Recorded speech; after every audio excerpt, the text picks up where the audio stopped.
Tonight, TSA workers here in Atlanta and across the country are preparing to finally get paid. President Trump signed an executive order today calling for the Department of Homeland Security to start paying workers next Monday. Atlanta News First anchor Victor Williams is live inside Hartsfield-Jackson Atlanta International Airport, where thousands of TSA agents called out of work for not getting that paycheck.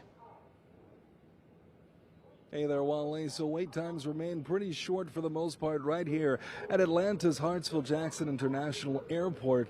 Even still, a lot of people really want things to go back to normal. Either way, it was a pretty rough day on Congress as Republicans and Democrats once again failed to secure funding for the Department of Homeland Security. But now, thanks to the president as well as other leaders, it certainly appears that help might be on the way down the pipeline. I was gonna have to wait 4 hours, but looks like it's pretty short. It's a game of chance for travelers going through Atlanta's Hartsfield-Jackson International Airport. Some are even lucking out. I thought we were going to be waiting around for a long time. We got here super early, but it looks like we're going to go right through. While Congress still struggles to come to an agreement on funding for the Department of Homeland Security, President Trump is still insisting that he has the solution, demanding that workers are paid through his newly signed executive action. According to TSA, those with the agency should begin seeing paychecks as early as Monday, March 30th.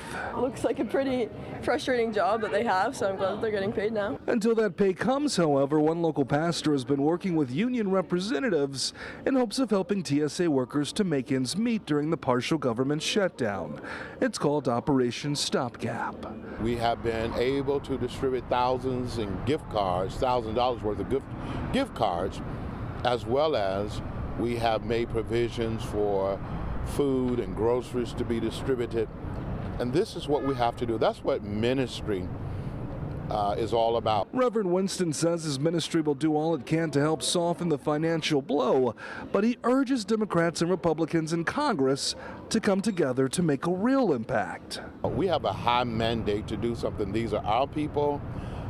These are hardworking, dedicated TSA officers who should not be political pawns in the hands of those in Washington. Now, if you want to help make sure that these TSA workers get some assistance that they really need, you can head over to our website, atlantanewsfirst.com. In the meantime, we are live inside of Atlanta's Hartsfield-Jackson International Airport. Victor Williams, Atlanta News First.